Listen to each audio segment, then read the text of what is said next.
sonho ainda. Amém? Até meia-noite ainda tem chão, né, Maria? Amém. Louvado seja Deus. Juízes capítulo 7, verso número 15. Quem achou, diga amém. Amém. Posso ler? Diz assim, queridos. É uma leitura um pouco extensa, mas é necessária. E sucedeu que, ouvindo Gideão a narração deste sonho e sua explicação, adorou. E tomou o arraial de Israel e disse: levantai-vos, porque o Senhor tem dado o arraial dos medianitas nas nossas mãos.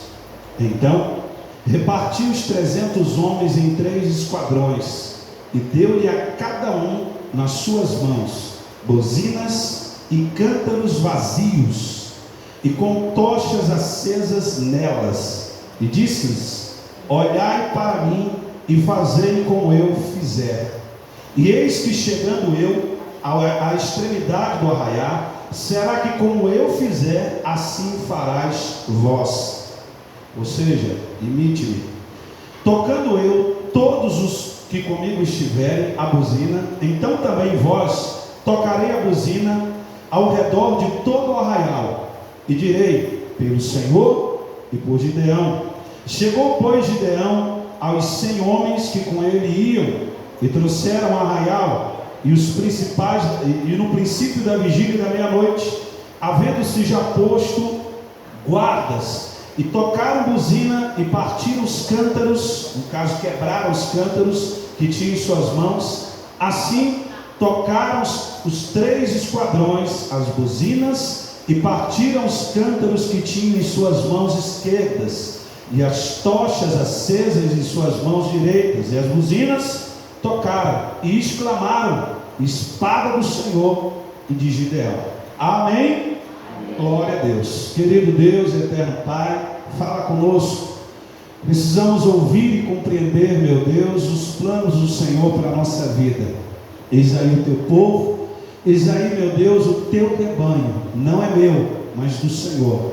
Então eu vou falar, pregar, mas quem vai falar com o teu povo é o Senhor. Confronta-nos, tira-nos, Senhor, do conforto, meu Deus, e nos coloca no confronto das mudanças, porque a tua palavra vai e produzir fruto no coração de todos aqueles que vão ouvir agora, em nome de Jesus. Os que crê, diga eu recebo, diga amém, e graças a Deus. Amém. Você pode aplaudir Jesus?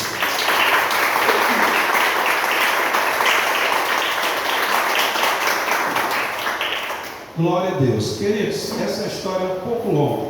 Eu vou resumir para que você entenda. O texto de número 15 começa com um sonho interpretado pelos soldados ou inimigos de Gideão. Um pão torrado de cevada caindo, e devastando todo o arraial.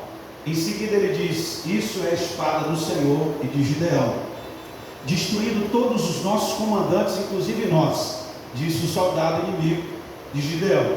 Gideão ouve essa interpretação e recebe uma confirmação de Deus, dizendo: vamos até o arraial e vamos nos preparar para a batalha. E assim Gideão saiu. Mas o que me chama a atenção, que é o que eu quero incluir e ensinar para você hoje à noite, está no verso de número 16. Então repartiu 300 homens, e entre os 3 esquadrões, diga assim, deu-lhe cada um. Diga, na mão de cada um. Buzina, um vaso e uma tocha dentro do vaso. 3 elementos Gideão espalha para 300 homens, que iriam lutar para mais de 2.000 homens. Isso era só um milagre que faria esses 300 homens vencer essa batalha. Só que nenhum deles sabia o que fazer com um cântaro, que era um vaso, uma buzina e uma tocha. Se sou eu, irmão, eu ia pegar aquela buzina e olhar, soprar aqui e olhar dentro, tirava um pouco a tocha de dentro do cântaro, porque era mais ou menos assim, pegava a boca do cântaro e escondia a tocha, ela ficava dentro do cântaro. Era um milagre extraordinário, porque para apagar um fogo você não joga água, você só abafa ele e apaga, não é assim? Em uma cozinha, se você jogar água, o fogo vai subir, mas se você abafa, ele apaga. Então isso é interessante, porque o cântaro escondia o fogo, mas o fogo não se apagava. O cântaro sou eu e você, escondendo dentro de cada um de nós um fogo. E a buzina é os meus lábios, pastor, que sempre vai declarar as escrituras ou o que está na sua mão agora. Mas não é sobre isso que eu quero falar para você. Existe um estudo sobre isso, muito interessante, muito bacana, mas é para que você entenda o mistério de Deus. Deus está na mão de cada um, uma buzina, um cântaro e uma tocha. Repito, se sou eu não ia saber fazer nada com esses três elementos que Deus me deu, que representa tudo na minha vida: o fogo de Deus, eu mesmo e os meus próprios lábios. O que fazer, pastor? Aí ele entra no verso de número 17. Ele diz assim, diga bem alto toda a igreja: olhai para mim e fazei o que eu fizer. Quem é Gideão aqui, irmão? Qual é a figura de Gideão? De um líder, de uma pessoa que recebe uma revelação de Deus, e Deus diz para ele: você vai dizer aos homens o que eles vão fazer com os três elementos. Diga para eles dessa forma. O único, repito, o único homem que tinha a revelação dos três elementos era só Gideão, irmão. E os outros eram liderados desse homem a qual Deus escolheu. Eu não sei se você já está começando a entender. O que o Senhor está querendo dizer, pastor? Todos nós, irmãos, precisamos de um guia, de um pastor, de uma pessoa para nos orientar sobre o que Deus nos deu na nossa mão para fazer. Eu vou te dar um exemplo. 1 Reis capítulo 4, a Bíblia diz que Eliseu chega naquela mulher, e depois de ter aumentado o azeite dela e a farinha, a primeira coisa que aquela mulher faz, ela não vai vender o azeite. Ela, mais ou menos falando na nossa linguagem, ela liga para o profeta e diz: vem aqui, me orienta o que eu devo fazer com o que Deus acabou de me dar. Ele disse: vai, vende o azeite, paga as tuas dívidas e viva do resto. Sem orientação, eu vendo, gasto todo o meu dinheiro e ainda fico devendo. Sem orientação. Seguindo a orientação, ela diz: vem aqui, me oriente. Por que eu? Porque foi você que Deus usou para profetizar essa bênção na minha vida. Eu não sei o que fazer com essa bênção que Deus me deu. Disso, irmão, eu entendo que tudo que Deus te deu, você precisa entender que você precisa de alguém para te orientar. Se você gosta de anotar, anote aí, Jeremias capítulo 5, no versículo 5, a Bíblia diz o seguinte: irei aos grandes e falarei com eles acerca do caminho do Senhor. Eles possuem um caminho, um rumo, um norte para a minha vida. Provérbios 23, verso 3 diz que a vitória, diga a vitória, está na multidão de conselhos, orientação. Por exemplo, eu vou te contar um caso, não vou citar o nome, mas ontem eu conversava com uma, não vou falar antiga, que ainda é minha ovelha, né? Ela está morando aqui, um dia ela aparece aqui. Então fez o noivado. Depois de ter feito o noivado, eu digo: o que vocês fizeram? Ele disse: não, a gente pegou a aliança, foi no shopping lá, pediu para a mãe dela, lá mesmo a gente está até agora com a aliança. Eu disse: não, peraí, isso é uma visão minha, irmão, amém? Bota na minha conta se estiver errado. A minha visão é o seguinte: um noivado ele precisa ser feito da seguinte forma: eu preciso ir na mãe e no pai da minha mulher, ou da minha futura esposa, amém? Se eles derem a bênção, eles vão abençoar minhas alianças. Em seguida, eu vou procurar minha igreja e consagrar junto com o pastor para ele fazer o meu noivado no culto. Estou certo ou estou errado? É dessa forma. Em seguida, eu vou no cartório, marco o meu casamento, em seguida casa, e a gente vai tomar essa Coca-Cola aí com um toque salgado. Pronto. E arroz com galinha. Por que eu estou te dizendo isso? Porque não foi isso que eles fizeram. Eu disse: quem está orientando vocês? Aonde vocês estão congregando? Eu disse: em lugar nenhum. É por isso que acontece Eu não estou dizendo, irmão, que eu sou o dono da cocada preta. Apesar que eu sou pretinho, mas não sou cocada. Sou doce para minha mulher. Amém? Doce. Muito doce. Não enjoado, doce. Eu não sou dono da cocada preta, mas todo ser humano ele precisa de um guia. É por isso que o católico tem um padre, irmão. É por isso que o evangelho tem um pastor. É por isso que nós temos Deus na nossa vida. Deus me dá a mensagem, eu passo para vocês, em seguida você exerce ela lá fora. A igreja ela é uma escola para ensinar você a usar as ferramentas que Ele te deu. Você entende isso? O nome de Jesus, a autoridade, o talento que Ele te deu. Tudo você é orientar, a sua língua, o seu falar, o seu olhar. Tudo você aprende na igreja para exercer lá fora. A igreja ela não muda ninguém. O que muda são as orientações de Deus que vêm através disso aqui, irmão. Por isso que ele diz no Salmo 7: e enviou a sua palavra e os livrou da destruição. Só a orientação, palavra de Deus, é que te livra da destruição. Às vezes você tem um filho, irmão, mas você não sabe como cuidar dele. Pastor, eu tenho 2. E nem de um, e muito menos de 2 você sabe cuidar. Mas as escrituras, ela vai te orientar a ter calma, a não irritar o seu filho. Onde é que está isso? Efésios capítulo 6. Não irrite seu filho. Também o filho não desrespeita o pai. Para tudo que nós imaginamos, a Bíblia tem orientação. Aí você pode dizer, pastor, mas eu não entendo a Bíblia. É por isso que você tem que vir para a igreja. É por isso que você precisa de um pastor. Mande o WhatsApp do texto que você leu e não entendeu para ele. Aí ele vai mandar um áudio explicando o que você não entendeu e o que realmente o texto, o contexto está dizendo para não haver heresia. E aí você, puxa, era isso que Deus queria dizer? Ajudou ou não ajudou você? É por isso que nós precisamos de um guia, irmão.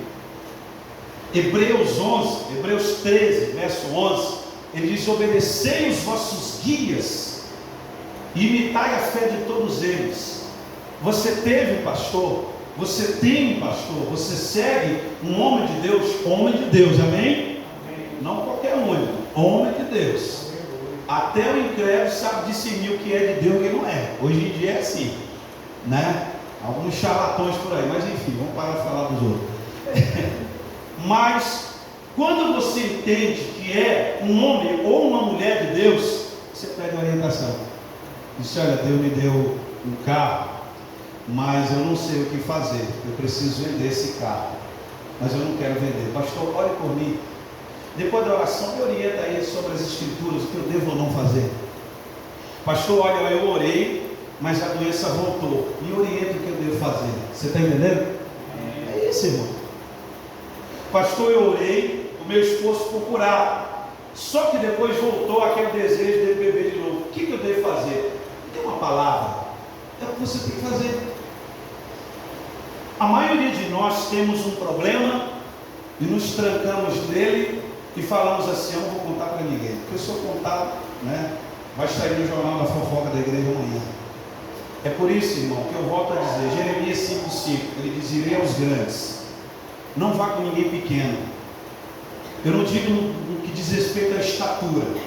Pessoas grandes, ainda que ela seja na estatura pequena, ela tem caráter e uma moral suficiente para guardar até a cova dela o que você falou para ela, irmão. Pessoas grandes são assim. Pessoas pequenas querem te diminuir, ainda que ela seja grande na estatura. Então eu preciso entender que orientação ela não deve ser dada para qualquer um.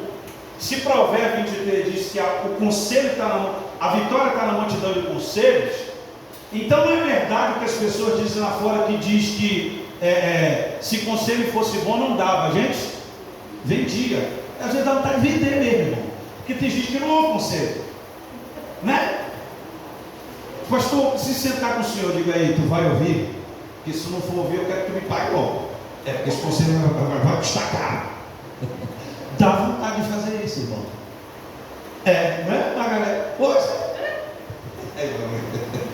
Dá vontade de cobrar. Diz: meu amigo, tu vai roubar aqui o quê? Meia hora, 1 hora do meu tempo. Se você for cumprir a orientação que eu vou te dar, beleza. Vai na paz e você vai ser feliz com o que eu vou te dizer, baseado nas escrituras. Agora, se não, você só quer que eu autentique aqui a sua decisão errada, aí não. Porque nós somos assim, irmão. Nós só queremos uma autenticação da decisão errada que nós já temos aqui. Nós queremos orientação? Não. Queremos uma análise de que se eu estou certo, se eu estou errado. Converso com minha mãe está errada. Converso com meu pai, está errado. Ninguém me entende. Eu vou no pastor. Aí o pastor fala a mesma coisa do meu pai. Eu vou em outra igreja. Outro pastor, a mesma coisa da minha mãe. Aí eu balanço a cabeça. Não, tá bom, amém. Ora. É isso mesmo, eu vou fazer. No outro dia eu faço tudo que está no meu coração, irmão. Nada do que me orientar. Decisões, irmãos, decidem riquezas. Decisões decidem fracassos. Decisões decidem casamentos. Decisões decidem destruições. Então, antes de tomar qualquer decisão na tua vida, peça uma orientação, irmão. Por quê, pastor? Porque Provérbio 29 diz que aquele que se apressa para tomar qualquer decisão antes, decide antes de pensar, tropeça e ainda peca. Nós falamos para todo mundo o seguinte: a paz do Senhor, né? Talvez damos o que não temos, ou talvez damos o que queremos. É tão bom dormir em paz, né, irmão? Comer em paz, viver em paz, estar em paz. Porque o que nós precisamos é de paz. Então, para ter paz, para decidir, falar, espalhar o que você quer espalhar, você precisa estar em paz. A paz é uma segurança ou uma afirmação que Deus coloca aqui no teu coração. Pastor, eu estou com medo, não consigo comer, não consigo dormir, perdi minha paz sobre uma decisão que preciso tomar amanhã. Não faça nada, irmão. Peça uma orientação para Deus. Porque o que Deus colocou na sua mão é grande. Você lembra de Isaac e Rebeca? Rebeca carregava Jacó e Esaú em sua barriga. E os dois, né, no fight dentro da barriga da mulher. Então ela chega para Deus e diz: Senhor, por que está mexendo tanto? O que é isso? Ele diz: são duas nações que habitam dentro do teu ventre. Por que está mexendo e doendo tanto? Ela pergunta para Deus e Deus diz: são duas nações, uma dominará sobre a outra. Você não sabe por que está doendo? Você não sabe por que está mexendo? Pergunte para Deus, irmão. Ele vai te orientar. Ele vai te dizer o que fazer. Não sai por aí se achando: ah, pastor, eu sou de Deus e vai dar certo. Não. Deus te deu um cântaro, Deus te deu uma tocha, Deus te deu uma buzina. E ele diz o seguinte, verso de número 17, aqui que vai entrar um questionamento que muita gente faz. Talvez eu já disse isso já. Talvez você já disse isso. Verso de número 17. E disse-lhe quem? Gideão. Diga assim: olhai para mim e fazei o que eu fizer. Na igreja, vamos lá. Na igreja, o que é que você diz? Eu não vou olhar para o homem, eu vou olhar para quem? E você está certo. Você está certinho. Mas Deus, para ter uma igreja, ele precisa de quê, irmão? De um pastor. Aleluia. E um pastor, ele não é robô, ele é um homem. Você vai precisar de um homem, porém de Deus, que também tem suas fraquezas, como você, como feijão e churrasco e coração assado. É a mesma coisa, tem a mesma fraqueza que você. Não olhe, irmão, para o homem, olhe para a unção e a orientação que Deus dá a ele. Porque Saul estava no pecado, mas Deus usava ele para profetizar, irmão. Saul estava no pecado e Deus entregou Saul para Davi várias vezes, mas Davi disse: eu não posso tocar no ungido de Deus. Ele era digno de morte? Sim. Se o fato tivesse lá, ia dar logo a lançada nele, não é matar logo. Mas Davi era consciente do que Deus, da unção que Deus havia dado para ele, e que não era momento dele assumir o lugar de Esaú até Esaú morrer. Saul, perdão. Então, tem coisas, irmãos, que eu preciso respeitar isso. Isso é uma hierarquia de Deus. Muitos de nós, eu acabei de vir de uma cidade que eu fiz muito velório, irmão, e muito casamento de pessoas que não tinham padre e nem pastor. Talvez você não acredite em mim devido ao contexto da minha pregação. Está aqui o Luiz, que está comigo 8 anos, foi para lá, agora vem para cá. Aí volta para lá e está aqui de novo. Foi ou não foi, Luiz? Muitas pessoas, pastor, o senhor pode fazer, porque não temos pastor. Pastor, o senhor pode fazer, porque não estamos na igreja católica, não temos padre. Irmão, a importância, até na hora da morte, de você ter uma pessoa para te guiar e para orar por você, ou fazer um culto para você. Você precisa, irmão. Pastor, não vou olhar. Olha, irmão, não imite os meus trejeitos, imite a minha fé ou o relacionamento que eu tenho com Deus, irmão. Glória a Deus. Não é que eu prego assim e você vai pregar também assim. Não é que eu prego para lá, para cá, você também vai pregar. Seja você, imite só o relacionamento que temos com Deus. Só isso. E ele diz: olhe para mim e faça o que eu fizer. O que vocês vão precisar? Primeiro, colocar o cântaro, buzina. Coloque a buzina na sua cintura. Pegue primeiro o vaso e coloque a tocha dentro do vaso. Só tire quando eu mandar. Existem estratégias que Deus te deu, irmão, sonhos que Deus te deu, amém? Amém. Tem gente aqui que sonhou e você não sabe que interpretação é. Peça orientação, irmão. Tem profetas que vão revelar. Por quê? Jó 33:14. Deus, enquanto você dorme, Ele te dá sonhos. Quando você dorme mesmo. Depois você come um jabá, depois você come aquela feijoada, você dorme, deita ronca, baba, e Ele dá sonho. E você não sabe como interpretar. Você vê uma coisa, mas Deus está dizendo: não, é outra. Eu vou revelar. E você precisa ir em uma igreja, olhar para o homem e pedir uma orientação para ele. O que eu estou pedindo para você fazer, irmão, é se sujeitar a quem Deus levantou. O que eu estou pedindo para você fazer é olhar para quem Deus colocou sobre bênção sobre a sua vida. Grave isso.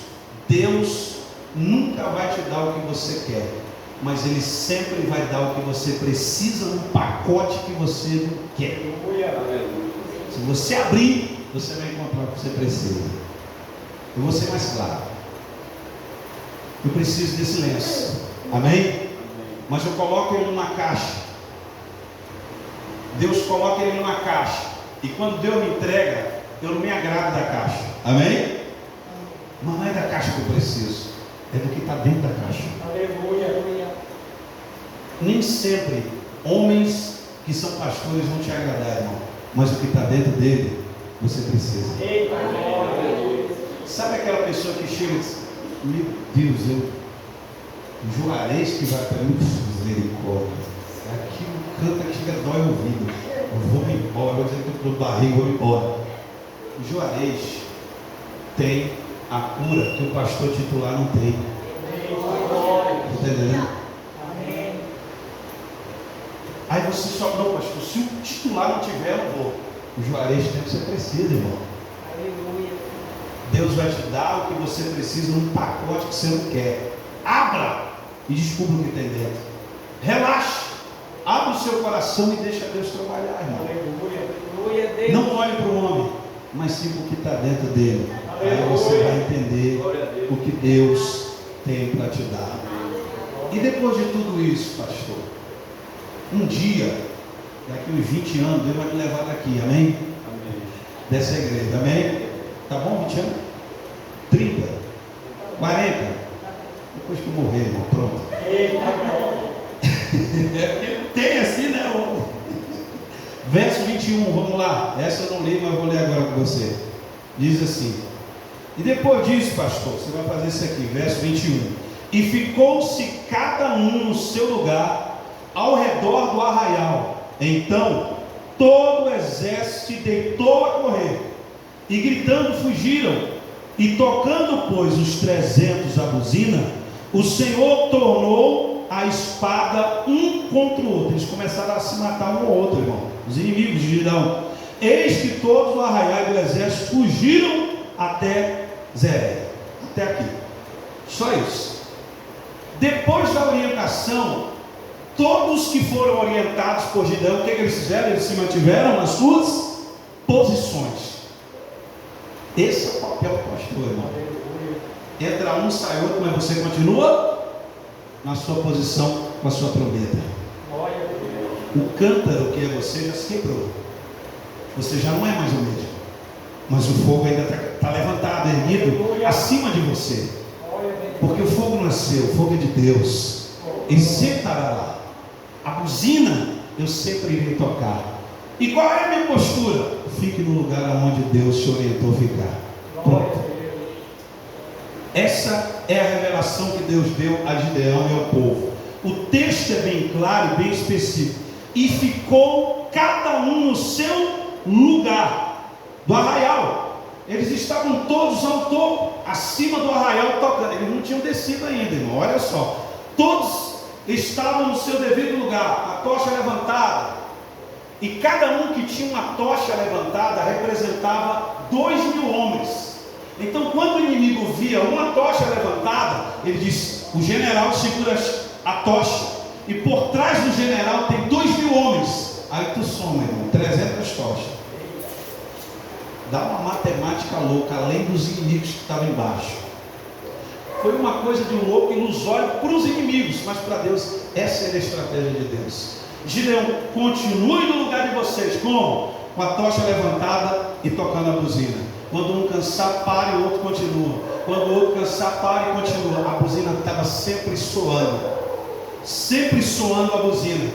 Tocha levantada e a postura ali. Eles continuavam lá. Essa era a orientação que Gideão deu a eles. Deus deu para Gideão e Gideão deu para os liderados. E eles ficaram, diga, eles ficaram. Cada um na sua posição, tocando a sua buzina. Fique aonde Deus mandou você ficar. Receba a orientação de Deus e siga o que Deus mandou você fazer. E use o talento que Deus te deu, irmão. Para fazer o que? Para tocar a buzina e surpreender os seus inimigos, os seus amigos e a sua família.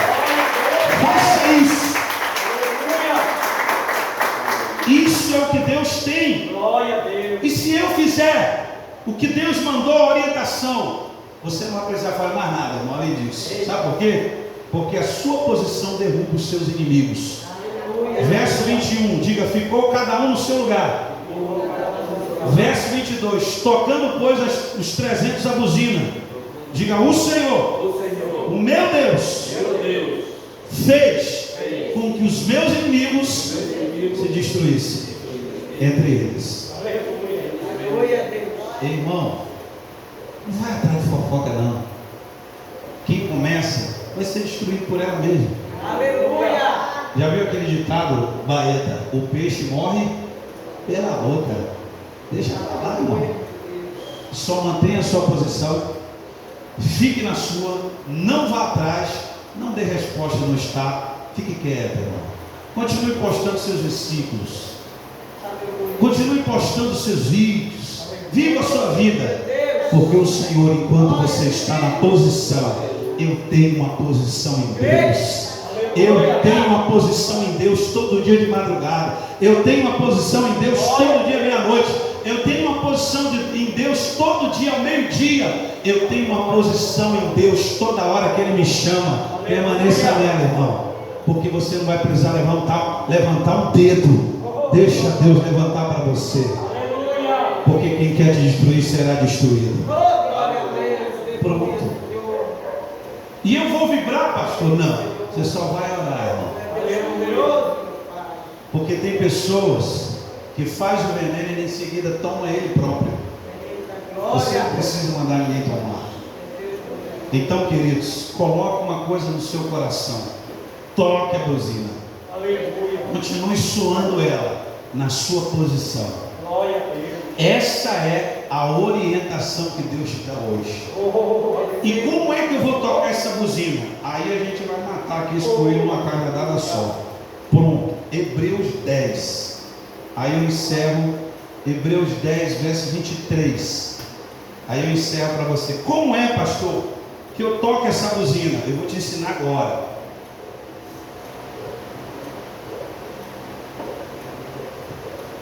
Hebreus capítulo 10, versículo 23. Hebreus capítulo 10, versículo 23. Quem achou, diga amém. Amém. Viu o louvor, irmão? Amém. Tem uma palavra para você. Tem. Segura aí o rojão aí, que a gente vai cantar Aleluia. Hebreus capítulo 10, versículo 23. Quem achou, diga amém. Amém. Posso ler? Vamos ler todo mundo. Lê comigo. Diga: retenhamos firme a confissão da nossa esperança, porque fiel é o que prometeu. Aleluia. Eu vou interpretar para você entender. Retenha, diga guarde. Traga para você, diga com firmeza, a confissão. O que é confessar? Confessar é você dizer o mesmo, ou repetir o mesmo. Repetir o que? O que Deus disse. Confessar o que? O que Ele falou. E o que Deus disse? Que se eu me escondesse no esconderijo, Ele ia me guardar. Aleluia. E o que Deus disse? Que Ele suprirá as minhas necessidades segundo a riqueza dEle. Eu vou falar isso. E o que Deus disse? Salmo 91, verso 2. Eu vou falar do Senhor, Ele é o meu Deus, meu refúgio, minha fortaleza, e nele eu confiarei. Salmo 91, 2, ele diz a mesma coisa. Diga: direi do Senhor, falarei do Senhor. Ele é o meu Deus, meu refúgio, minha fortaleza. Isso é tocar buzina, irmão. Aleluia. É você falar dele. Fale do que você crê, fale do que você é, fale do que Ele vai fazer, fale do que Ele está fazendo. Isso é tocar a buzina e manter a posição. Fazendo isso, os seus inimigos vão cair, irmão. Se você levantar um dedo, só tocando a buzina. E a tocha, ela está acesa aqui, ó, no seu coração. Diga: traga no meu coração, muito firme, de maneira firme, no meu coração, a confissão.